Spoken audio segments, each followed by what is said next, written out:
truth most people learn late. You can be smart and kind and still feel invisible in a room. Not because you lack value, but because you lack social intelligence. That gap costs more than awkward small talk. It can mean your ideas get ignored, your boundaries get crossed, your confidence thins, and you start believing something is wrong with you. I used to think competence would speak for itself. I believed that if I did great work, stayed polite, and kept my head down, people would eventually see me. But life isn't a scoreboard, it's a conversation. People don't decide whether to trust you by reading your resume. They decide by how they feel in your presence, safe or tense, understood or judged, respected or dismissed. I remember one meeting where I prepared meticulously. I had the data, the logic, the answer, and I spoke clearly, at least I thought I did. When I finished, the room went quiet, not in admiration, but in that silence that says, "Okay, next."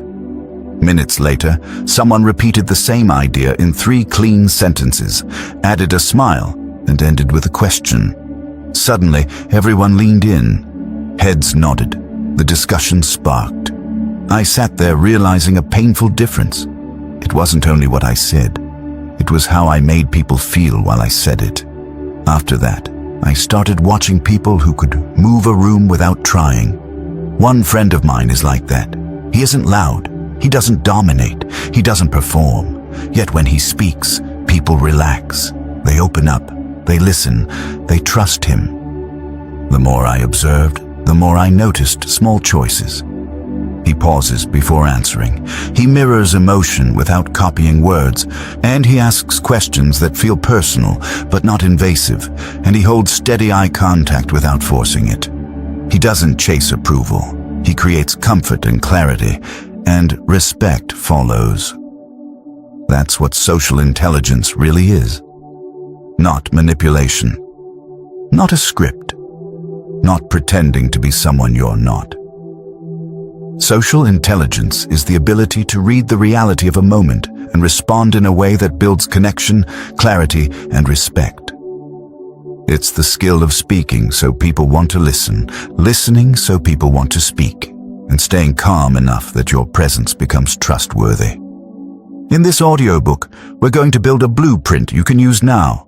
We'll work on how to talk better, not by talking more, but by speaking with structure. You'll learn a simple 3-part method to express ideas so they land. Name what matters.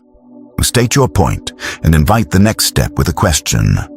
We'll train your ability to read people through clusters of signals, eye movement, posture, response speed, and tone shifts without turning you into a suspicious detective. And we'll talk about influence the honest way.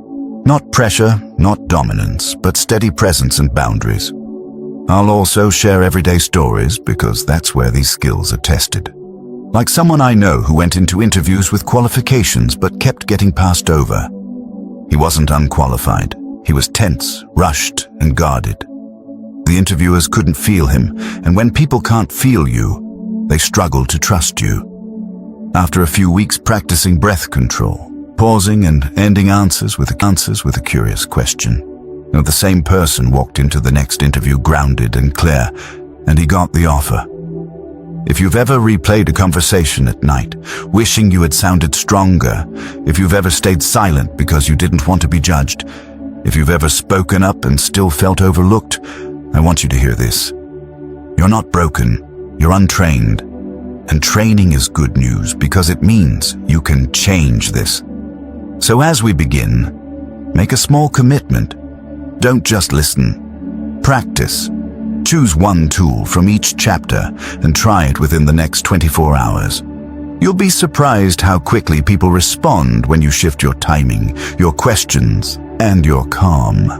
And before we dive in, if someone you care about is struggling to connect, constantly misunderstood, or losing confidence in social situations, share this video with them. And it might be the message that helps them feel seen and the blueprint that helps them change their life. Chapter 1. The real foundation. People remember the feeling, not the words. Before charisma, before confidence, before influence, There is one invisible rule that decides how people treat you. They remember the emotional residue you leave behind. They may forget your exact phrasing, your clever point, even your advice, but they will remember whether they felt safe, respected, and understood in your presence, or tense, small, and judged. Social intelligence begins when you stop trying to win conversations and start shaping the climate inside them. I learned this when I confused being right with being effective. I could build a clean argument, stack facts, and deliver it fast. Yet the room wouldn't move. People would nod politely, then drift away, then do what they already wanted to do. Later, someone else would say a simpler version of my idea, with less evidence, and somehow it landed. At first I blamed politics, then personality, then luck. Eventually I noticed the difference wasn't intelligence, it was emotional timing. Most interactions run on two channels at once. Channel 1 is content, the topic, the words, the information. Channel 2 is signal, your pace, tone, attention, and intent. Content answers, "What are you saying?" Signal answers, "What is it like to be with you right now?" When those channels conflict, people believe the signal. You can say, "I'm open to feedback," while your tone says, "Don't challenge me," and everyone will hear the second message. You can say, "I care," while you glance at your phone and you communicate distance. A simple trust formula explains this. Trust grows from warmth plus competence. The warmth means, "You're safe with me."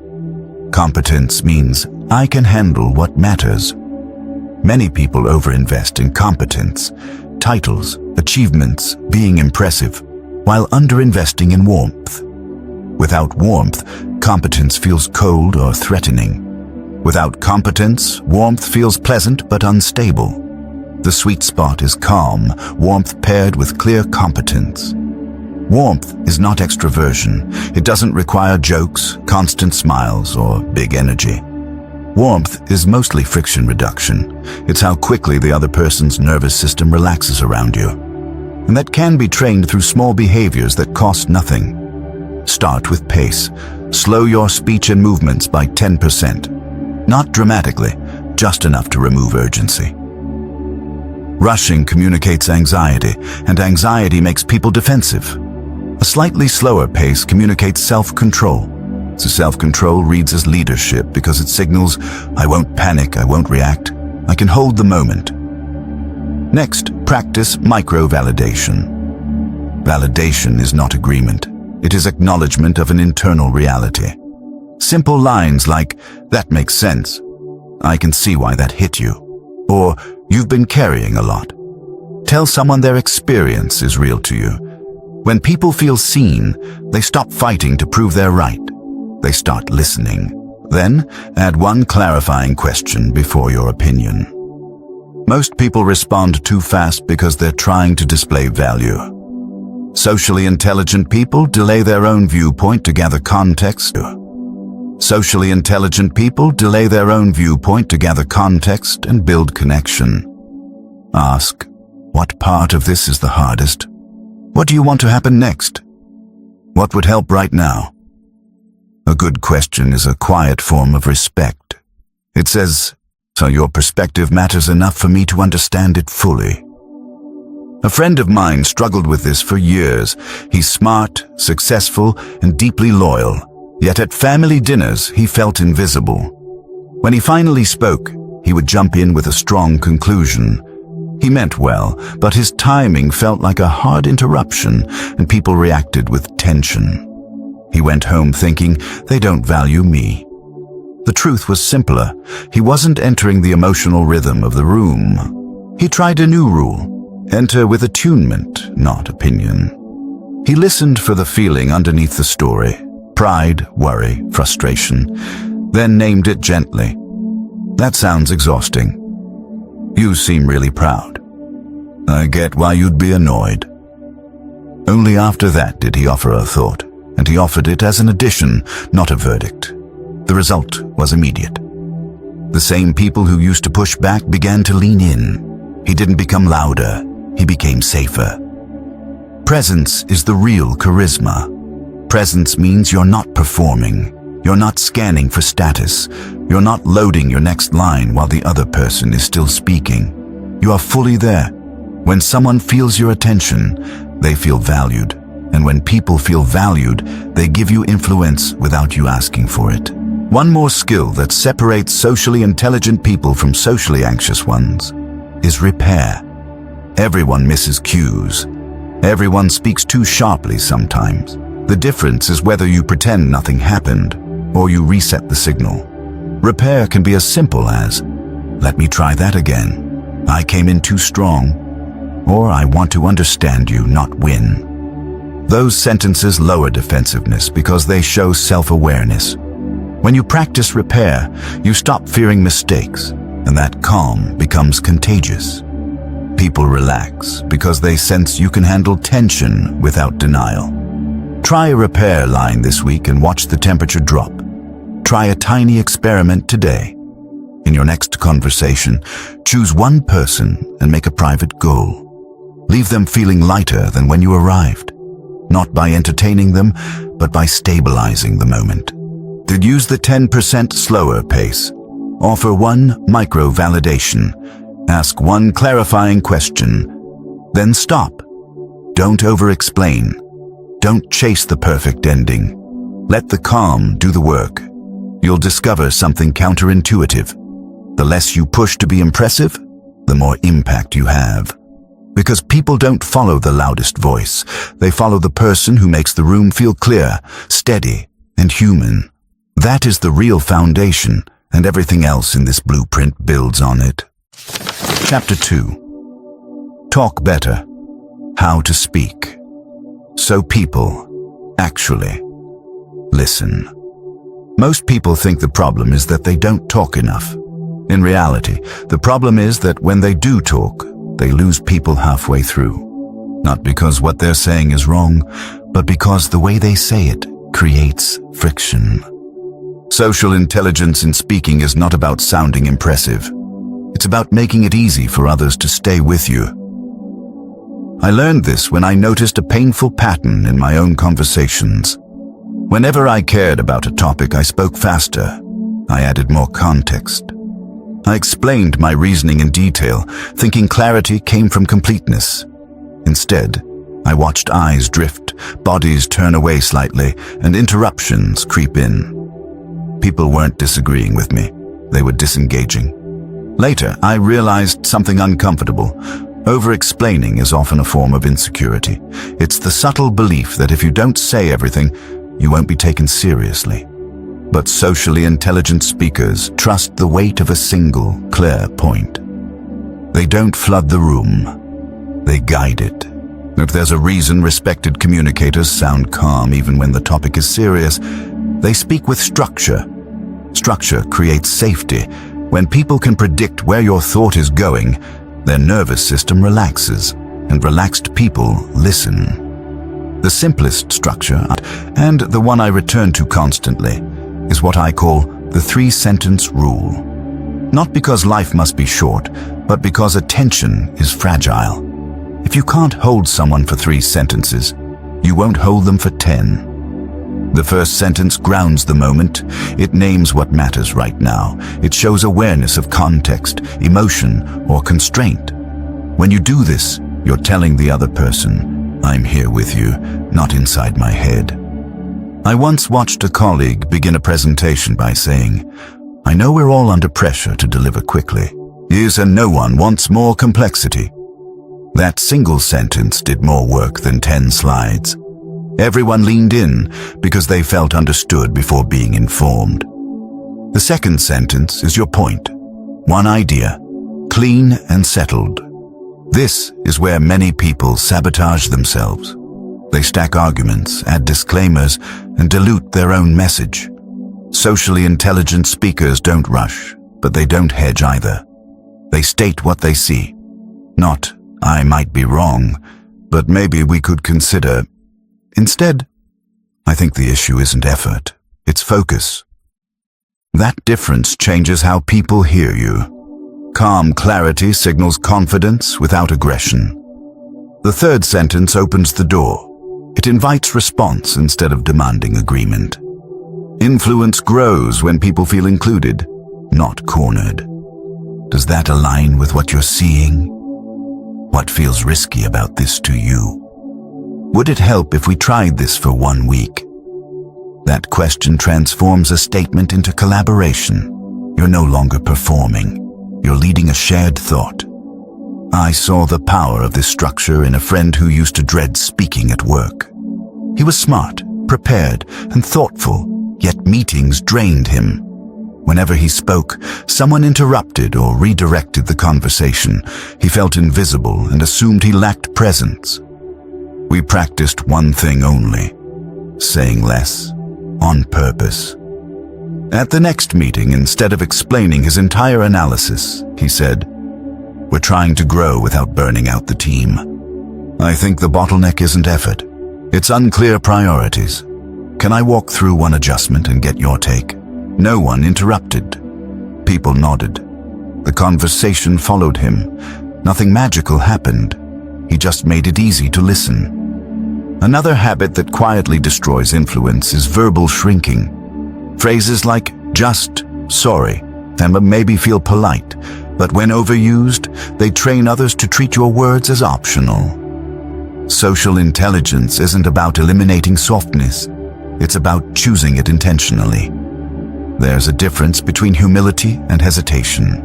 Humility says, "I'm open." Hesitation says, "I don't trust my own presence." People respond to the signal, not the intention. Try replacing apologies with orientation. Instead of "sorry, this might be dumb," say, "let me frame this clearly." Instead of "just a thought," say, "here's what I'm noticing."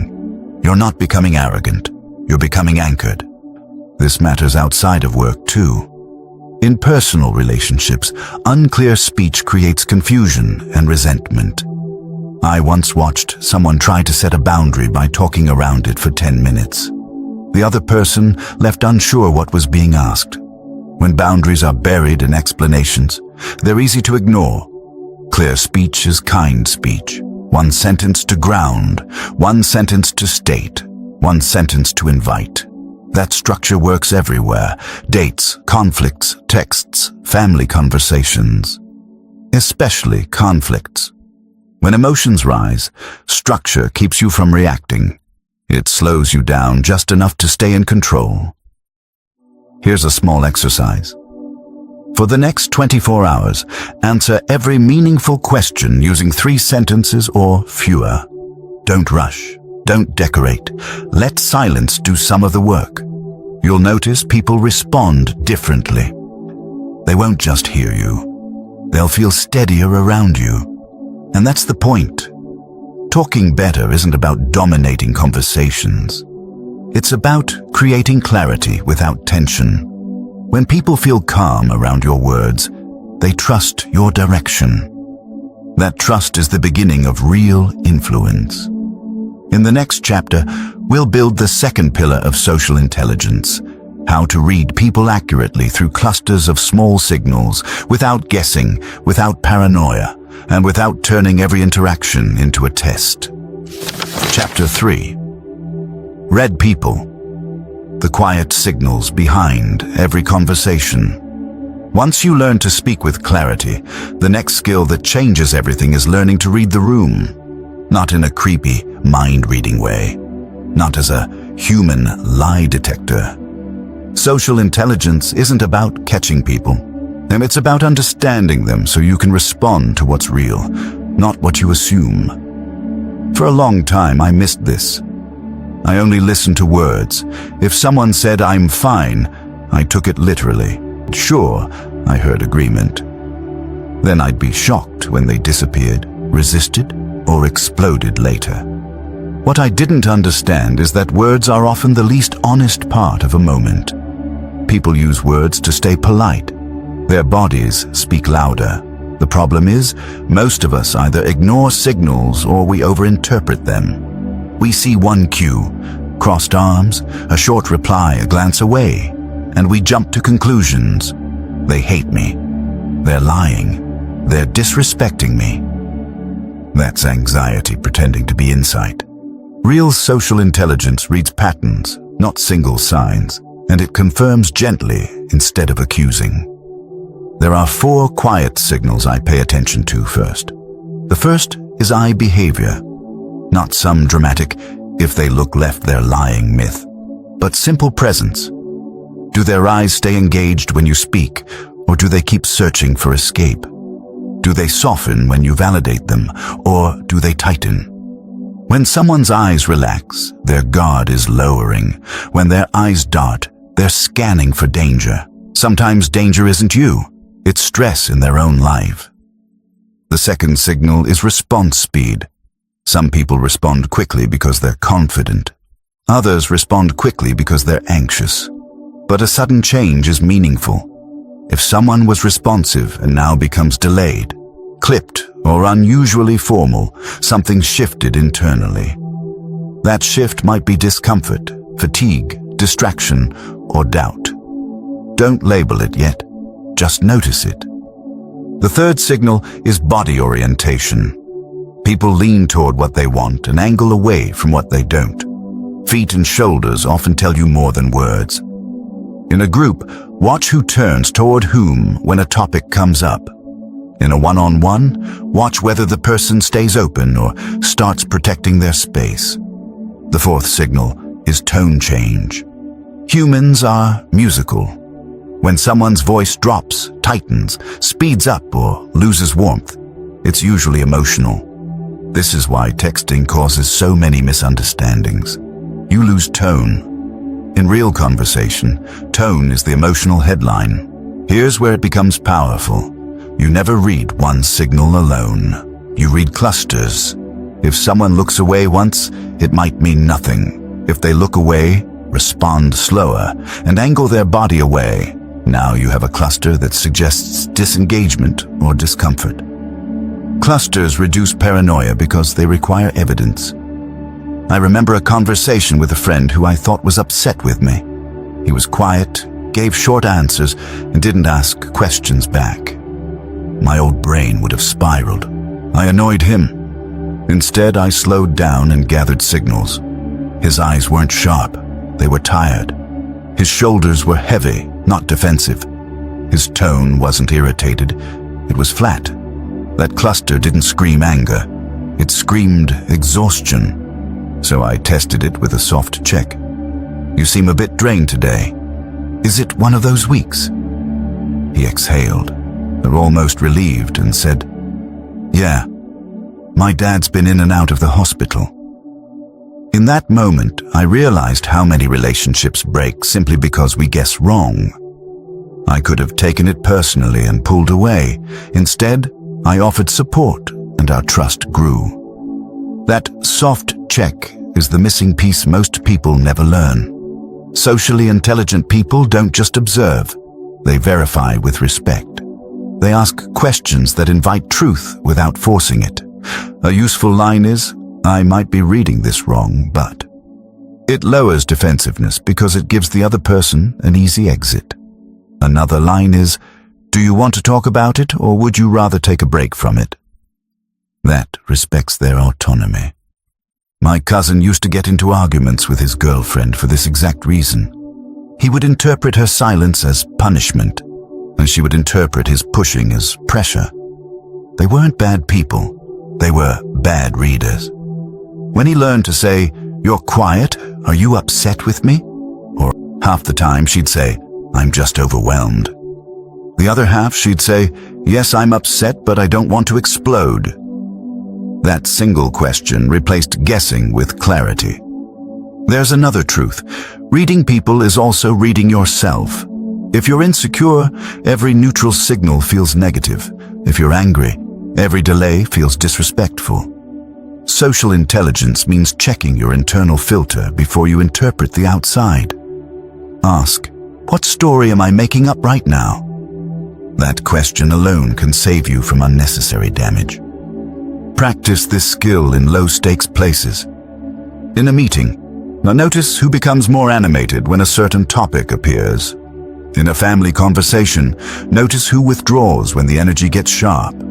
You're not judging, You're training pattern recognition. And then use one gentle verification. Not a confrontation, not a diagnosis, just an invitation. Did I land that the wrong way? What's your hesitation? What do you need from me right now? These are social intelligence questions. They turn confusion into connection. When you can read people accurately, you stop chasing approval. You stop taking everything personally. You stop fighting shadows.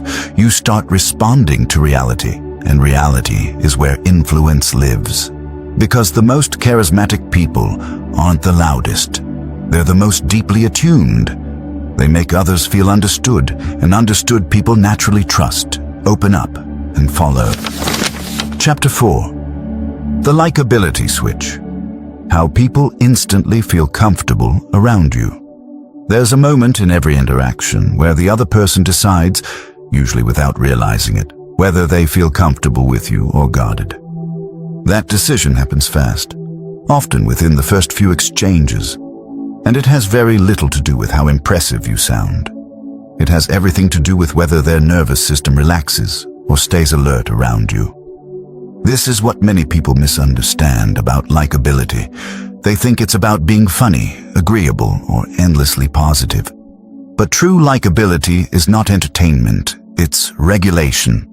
It's the quiet ability to lower emotional tension so people feel safe being themselves near you. I used to believe I wasn't naturally likable. I wasn't loud. I didn't dominate rooms. And I didn't always know what to say. What I didn't realize was that likability isn't about adding energy. It's about removing friction. Once I understood that, everything changed. The fastest way to activate likability is something I call the switch. Validation, specificity, and shared reality. When these three are present, people open up almost automatically. Validation comes first. Not agreement. Validation. This is crucial. Validation says, your reaction makes sense, not you're right. Most people skip this step because they're afraid it means surrendering their position. In reality, validation gives you influence. When someone feels emotionally acknowledged, their need to defend themselves drops. They listen more. They soften. The simple validation sounds like, I get why that frustrated you. That's a lot to carry. Anyone in your position would feel torn. These sentences don't solve anything. They stabilize the emotional field, and once the field is stable, solutions become possible. I watched this play out with a close friend who always clashed with his younger brother. Every conversation escalated into debate. One night, instead of correcting him, my friend said, I can tell you feel overlooked, and that hurts. The room went quiet. His brother didn't argue. He talked. Years of tension eased in minutes. Not because someone won, but because someone finally felt seen. The second element, specificity. Vague kindness feels shallow. Specific recognition feels real. Instead of good job, say, I appreciate how you stayed calm when that got tense. Instead of you're great, say, you explain things in a way that makes people feel included. Specificity tells people you're paying attention.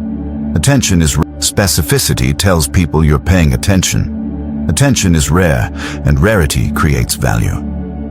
Think about the last compliment that stayed with you. It probably wasn't generic. It likely described something precise about how you showed up. That's because specificity bypasses suspicion. It doesn't feel like flattery. It feels like truth. The third element is shared reality. This is where connection deepens. Shared reality means naming something both of you are experiencing in the moment. This room is intense today. That was an awkward silence. We're both trying to figure this out as we go. When you name shared reality, you reduce isolation, and the other person stops feeling alone in the moment. I once met someone for the first time who immediately said, these networking events always feel a bit fake to me. I laughed, not because it was clever, but because it was honest. In one sentence, he collapsed the wall between us. We were no longer strangers performing roles. We were two people inside the same situation. Here's the important part. These elements must be subtle. Overdoing validation sounds patronizing. Overdoing praise sounds manipulative. Overdoing shared reality turns into complaining. Social intelligence is about calibration. One sentence is often enough. Another mistake people make is trying to be liked by being endlessly agreeable. They nod, smile, and suppress their real reactions. This creates a strange effect. People feel something is missing. Needing authenticity is part of likability. You don't need to mirror opinions. You need to mirror humanity. I had to learn this in dating. I thought being likable meant never disagreeing. But what actually created attraction was calm honesty. Saying, "I see it differently," without heat or defensiveness, made conversations richer. People don't trust perfection, they trust coherence. Here's a small practice. In your next 3 interactions, consciously do one of the following. Validate an emotion, offer a specific observation, or name shared reality. Don't do all 3, just one. Then pause. Let the moment breathe. Watch how the other person responds. You'll notice a shift, less tension, more openness, more ease.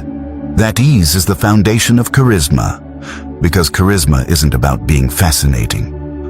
It's about making others feel comfortable being real around you. When people feel comfortable, they talk more. When they talk more, you understand them better. And understanding is the doorway to influence. In the next chapter, we'll build on this by learning how to create conversational gravity, how to make people want to stay in the conversation without forcing it. Chapter 5. Conversational gravity. How to make people want to stay without trying. Some people don't talk much, yet conversations seem to orbit around them. Others speak often, but the energy slowly leaks away. The difference isn't personality, it's gravity. Conversational gravity is the pull that makes people stay present, lean in, and keep engaging without you chasing attention. I misunderstood this for years. I thought good conversations were built by adding energy, more stories, more jokes, more enthusiasm. So when a moment went flat, I tried to fix it by talking more. That usually made things worse. I was filling space instead of shaping it. Gravity doesn't come from motion, it comes from control. Socially intelligent people understand rhythm. They know when to speak, when to pause, and when to let silence do the work. Silence, now used well, is not awkward. It's powerful. It creates contrast, and contrast creates focus. Think about the last conversation that felt meaningful. Chances are it wasn't rushed. There were pauses, moments where someone stopped, considered their words, and spoke with intention. Those pauses told your nervous system, this is safe, you don't need to perform. The first skill that creates conversational gravity is the pause. Not a dramatic pause, a natural one. After someone finishes speaking, wait half a second before responding. That tiny delay does 3 things at once. It signals respect. It gives you time to choose your words, and it subtly positions you as grounded rather than reactive. I practiced this deliberately, and the effect surprised me. People began to say things like, "That's a good question," or "I hadn't thought of it that way," even when my response wasn't particularly clever. The pause amplified the weight of what followed. When you remove urgency, your words gain density. The second skill is mirroring, but not parroting. Mirroring means reflecting the essence of what someone said, not repeating their sentences. If someone says, "Work has been overwhelming lately," you might respond, "It sounds like you're carrying more than you expected." That reflection tells them you're tracking their internal state, not just their word. When people feel mirrored, they feel understood. When they feel understood, they go deeper. Depth is magnetic. It keeps conversations alive without effort. I once watched a friend who is exceptionally good at this. He rarely interrupts. He reflects one feeling, then waits. The other person almost always continues, often saying, "Yeah, exactly," before sharing something more personal. He isn't pulling information out of them, he's creating a space where sharing feels natural. The third element of conversational gravity is asking questions that open doors instead of closing them. Many questions shut conversations down without meaning to. "Why did you do that?" feels like an interrogation. "Don't you think that was risky?" invites defense. High-gravity questions feel spacious. Good questions don't demand explanation, they invite reflection. Questions like, "What part of that mattered most to you?" Or, "What did that change for you?" Or, "What are you hoping happens next?" These questions don't corner people, they give them room. The one question I return to often is simple. How did that land for you? It works in professional settings, personal conversations, even moments of tension. It shifts the focus from positions to experience, and experience is harder to argue with. There's another principle here that most people overlook. You don't need to respond to everything. Conversational gravity increases when you let some things pass. Not every statement needs a comment. Not every silence needs filling. When you respond selectively, your responses feel intentional. This was difficult for me at first. I equated silence with failure, but once I stopped trying to prove engagement, people started feeling it. They could sense I wasn't performing, I was present. I saw this clearly in a difficult conversation with someone close to me. They were emotional, speaking quickly, or circling the same point. My instinct was to calm them by explaining. Instead, I paused, mirrored one feeling. "You feel trapped right now," and stayed quiet. They stopped. They breathed. Then they said something new. The conversation shifted because I stopped steering and started holding. Here's a simple practice to build gravity. In your next conversation, choose one tool only. Pause, mirror, or ask one open question. Don't combine them.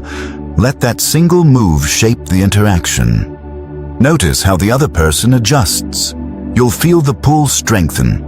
Conversational gravity isn't about being fascinating. It's about being steady. When people feel steady around you, they trust the space you create.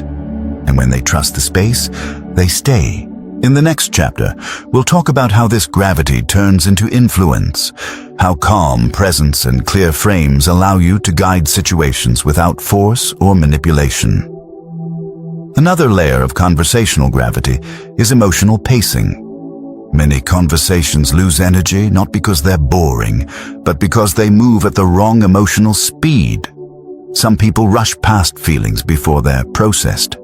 Others linger too long, the moment. Socially intelligent speakers learn to pace emotions the same way musicians pace sound.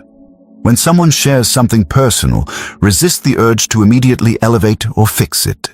Let it breathe. A simple response like, "That sounds heavier than you expected," followed by silence, often invites a deeper truth. Depth doesn't come from clever follow-ups. It comes from patience. And I noticed this in myself when conversations felt shallow. I was unconsciously steering them toward interesting instead of real. Once I slowed down and allowed moments of quiet after emotional statements, people naturally went deeper. Not because I pushed, but because I stopped interrupting the process. Another underrated aspect of gravity is emotional consistency. People are drawn to those who feel emotionally predictable in a good way. Not flat, but stable. If your reactions swing wildly depending on mood, people stay guarded. When your responses are calm, even under tension, people trust the space you create. This is why people often describe certain individuals as grounding. It's not what they say, it's what they don't do. They don't rush. They don't overreact. They don't hijack the moment with their own story. Their restraint creates gravity. There's also a powerful distinction between curiosity and interrogation. Curiosity feels open. Interrogation feels directional. The difference is intention. Curiosity seeks understanding. Interrogation seeks confirmation. If you already know the answer you want, your question will feel heavy. For example, "Why would you do that?" pushes someone to defend. But what led you there invites reflection. High-gravity questions don't trap people. They give them room to explore their own thinking. When someone feels free to think out loud around you, they want to keep talking. That's gravity. One final element is emotional containment. Sometimes people don't need excitement or empathy. They need someone who can hold the intensity without amplifying it. When someone is upset and you match their energy, the emotion escalates. When you stay steady, the emotion slowly settles. I once sat with someone who was spiraling emotionally. I didn't interrupt, reassure, or correct. I simply stayed present and calm. After a few minutes, their voice softened on its own. That's not coincidence. Nervous systems sync. The calmest one often leads. Conversational gravity isn't about being magnetic. It's about being stable enough that others don't feel the need to brace themselves. And when people don't brace, they stay. Chapter 6. Instant Influence. How calm presence becomes authority. Most people think influence comes from force, being louder, more confident, more certain than everyone else. In reality, the strongest form of influence is often the quietest. It comes from emotional control and clarity, not pressure. When you can stay calm while others react, you naturally become the reference point in the room. I didn't understand this at first. I thought influence meant convincing people. So when someone disagreed, I leaned in harder. I explained more. I defended my position. What I didn't realize was that every defensive move weakened my authority. The more I tried to prove myself, the less grounded I sounded. Influence begins with what psychologists call framing, the way a situation is defined before decisions are made. Whoever controls the frame controls the conversation, and the most powerful frames are delivered without tension. One simple frame is the clarity frame. Instead of arguing details, you name the core issue. Let's separate the emotion from the decision. The real question here is timing, not effort. When you do this calmly, people stop circling and start focusing. You're not opposing anyone, you're organizing the moment. Another frame is the standards frame. This is how you communicate self-respect without aggression. I'm happy to discuss this, but I'm not going to do it in a rushed way. I care about the outcome, so I want us to be precise. Standards tell people how to treat you. If you don't state them, others will set them for you. A third frame is calm authority. This one is subtle. It's not what you say, but how you say it. Calm authority shows up when you respond instead of react. When someone pushes, you slow down. When someone raises their voice, you lower yours. This creates contrast. Contrast creates influence. I saw this clearly in a tense work conversation where two people were competing for control. Voices rose. The energy tightened. One person stayed quiet until the room ran out of steam. Then he said, "Let's pause for a second. We're all trying to solve the same problem." The shift was immediate. He didn't win the argument. He won the room. Instant influence doesn't require dominance. It requires regulation. The person who can regulate themselves becomes the emotional anchor for others. This also applies in personal life. In relationships, influence isn't about winning fights. It's about setting a tone that invites resolution. And I once watched a friend completely change a recurring argument simply by saying, "I want to understand you, not win this." That sentence lowered defenses more effectively than hours of explaining ever had. A key mistake people make is trying to influence while emotionally activated. When your heart rate is up, your words lose precision. You may sound sharper than you intend, or softer than you mean. Socially intelligent influence waits until the body settles. Even a single deep breath can change how your message lands. Here's a practice. The next time you feel the urge to jump in and correct someone, pause. Ask yourself, what frame would help here? Not what argument, but what frame? Is clarity needed? Is a boundary needed? Is calm needed? Then speak from that frame in 1 or 2 sentences. Stop there. Influence grows when people experience you as steady. They may not agree with you immediately, but they'll respect you. And respect is what makes influence last. In the next chapter, we'll take this further by learning how to set boundaries that increase respect instead of creating conflict. One of the most misunderstood aspects of influence is timing. Many people speak too early, before the emotional dust settles. Others speak too late, after momentum is gone. Social intelligence teaches you when not to speak, which is often more important than knowing what to say. When tension rises, the most influential move is often restraint. Silence, when intentional, reframes the moment. It signals confidence. It tells others you're not. Pause gives you leverage, not because you demand it, but because you don't chase it. Influence also depends on emotional congruence. If your words say one thing but your body signals another, people trust the body. You can say, "I'm open," but if your jaw is tight and you're breathing shallow, the message doesn't land. Authority comes when your internal state matches your external message. This is why breath control matters. A slow exhale before speaking lowers your heart rate and steadies your voice. That steadiness changes how people hear you. Calm voices sound certain even when they ask questions. Agitated voices sound unsure even when they state facts. Another key element of influence is choosing which battles to enter. Socially intelligent people don't respond to everything. They let small things pass and step in only when it matters. Selectivity increases perceived authority. If you comment on everything, nothing you say feels weighted.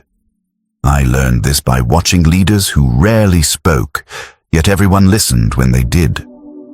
Their silence wasn't absence, it was calibration. When they finally spoke, it felt deliberate. That deliberateness is influence. Framing also works inward, not just outward. The way you frame a situation to yourself affects how you show up. If you tell yourself, "This is a confrontation," your body prepares for defense. If you reframe it as, "This is a clarification," your nervous system stays regulated. Influence starts internally. There's also power in naming process instead of content. Saying, "We're talking past each other," or "Let's slow this down," shifts the conversation without attacking anyone's position. You're not arguing the point, you're adjusting the container. In personal relationships, this is transformative. Instead of defending yourself, you name the dynamic. Instead of escalating, you regulate. That regulation often leads the other person to match you. True authority doesn't dominate space. It stabilizes it. The paradox is this: the less you try to influence, the more influence you have. Because people don't feel pushed, they feel guided. Influence that lasts is borrowed from trust. And trust grows when people experience you as calm, clear, and self-contained. Especially when things get difficult. That is instant influence. Not loud, not forceful, just unshakable. Chapter 7. Boundaries and Respect. How to be firm without creating distance. Many people believe that setting boundaries will make others dislike them, so they avoid it. They stay flexible, agreeable, and available, even when it costs them energy, time, or self-respect. Over time, something quiet happens. They feel resentment. Others sense uncertainty, and respect slowly erodes. The truth is uncomfortable but freeing. People don't respect you because you're nice. They respect you because you're clear. I used to confuse kindness with self-erasure. I would say yes when I wanted to say no. I would explain myself in circles, hoping the other person would understand and not push. But unclear boundaries don't prevent conflict, they delay it. And when conflict finally arrives, it's sharper than it needed to be. Socially intelligent boundaries are not emotional walls. They are calm statements of reality. They don't attack. They don't justify endlessly. They simply describe what you will and won't do. A powerful boundary has two parts. The first part shows willingness. The second part shows limit. I'm happy to help with this. I'm not available after 7 p.m. I want to hear your perspective. I'm not okay with being spoken to that way. When you combine willingness with a limit, you reduce defensiveness. You show cooperation without surrender. I saw this change a friend's life. He was constantly overwhelmed at work, staying late, picking up extra tasks, and feeling invisible. When he finally said to his manager, "I'm committed to doing great work and I can't keep taking on new tasks without reprioritizing," something shifted. So he wasn't punished. He was respected. His workload became clearer. His stress dropped. His presence strengthened. Another mistake people make is over-explaining boundaries. The more reasons you give, the more openings you create for negotiation.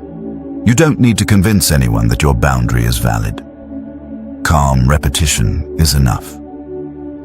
That doesn't work for me. I'm not available for that. I'm going to pass. Said without anger, these sentences train others how to treat you. Boundaries also require emotional regulation. If you set them while frustrated, they sound like rejection. If you set them while calm, they sound like self-respect. Tone matters more than words. This applies deeply in personal relationships. I once watched someone save a friendship by setting a boundary early instead of letting resentment build. And instead of pulling away silently, they said, "I value our time, and I need more balance in how often we talk." The conversation was uncomfortable, but it prevented months of quiet distance. Here's a simple practice. Write down 3 situations where you often feel drained or resentful. For each one, create a 2-sentence boundary. Willingness first, limit second. Practice saying it out loud until it feels neutral, not charged. Neutral boundaries are the most powerful ones. When you hold clear boundaries, something interesting happens. People don't pull away. They adjust. They know where you stand. And knowing where you stand makes you easier to trust. In the final chapter, we'll bring everything together by building daily habits that make social intelligence automatic. So you don't have to think about it, you just live it. And one of the hardest truths about boundaries is this. People often test them not because they are malicious, but because they are unsure where you stand. Unclear boundaries invite pressure. Clear boundaries reduce it. When you don't define your intentionally, sometimes persistently. Many people believe boundaries should only be used when something goes wrong. In reality, the most effective boundaries are set early, calmly, and without emotional charge. They don't appear as reactions, they appear as standards. And standards, once established, quietly shape how others interact with you. I learned this when I noticed how differently people responded to the same boundary depending on my emotional state. When I set limits while frustrated, they sounded like rejection. When I set the same limits while calm, they sounded like clarity. The words barely changed. The energy did. This is why tone matters more than phrasing. A boundary delivered with tension invites pushback. A boundary delivered with neutrality invites adjustment. People may not like every boundary, but they almost always respect consistency. Another important distinction is between explanation and justification. Explaining a boundary can be helpful once. Justifying it repeatedly weakens it. The more you defend your limit, the more it sounds negotiable. Socially intelligent boundaries don't argue for permission, they state reality. I won't be able to do that. This isn't something I'm available for. I'm choosing not to engage in that conversation. These sentences don't accuse. They don't persuade. They simply inform. And information delivered calmly carries authority. Boundaries also protect relationships, not just individuals. Many friendships and partnerships break down not because of conflict, but because of unspoken resentment. When you don't express your limits, you begin to withdraw silently. The other person feels the distance but doesn't understand why. Clear boundaries prevent this slow erosion. I once watched a relationship transform when one person stopped hinting and started stating. Instead of hoping the other would notice, they said, "I need more balance in how often we talk." The honesty was uncomfortable, but it created relief on both sides. One person stopped feeling drained. The other stopped guessing. There's also a deeper layer to boundaries. Self-boundaries. These are the limits you set with yourself. How quickly you respond. How much emotional labor you take on. How often you override your own needs to keep the peace. External boundaries collapse when internal boundaries are weak. Social intelligence includes knowing when to step back, when to rest, and when to say nothing. Not every message needs a reply. Not every emotion needs to be absorbed. Protecting your energy is not selfish. It's necessary if you want to remain grounded and present. Here's a simple reframe that helps many people. Boundaries are not something you do to others. They are something you offer to the relationship. They tell others how to stay connected to you without causing harm. When you hold boundaries consistently, people learn how to relate to you. They stop testing. They stop guessing. They relax into the structure you provide. And that structure creates respect. In the long run, people don't distance themselves from your boundaries. They distance themselves from your resentment. Clear boundaries prevent resentment from forming. That's why they are one of the highest forms of social intelligence. When you can say no without guilt, yes without fear, and remain emotionally steady throughout, you don't just protect yourself. You become someone others trust, rely on, and respect. And that respect doesn't come from force, it comes from clarity. Chapter 8. Social Intelligence. Habits. How to change. How people see you in 14 days. Social intelligence isn't built in dramatic moments. It's built in small, repeated behaviors that quietly reshape how people experience you. That's why insight alone doesn't change your social life. Habits do. When your responses become consistent, people stop evaluating you moment by moment. They start trusting you by default. Most people try to improve their social skills by waiting for big situations, important meetings, difficult conversations, high-stakes interactions. But pressure is a poor teacher. The real transformation happens in low-stakes moments. Short conversations, casual check-ins, brief exchanges where your nervous system isn't overloaded. The first habit is daily emotional orientation.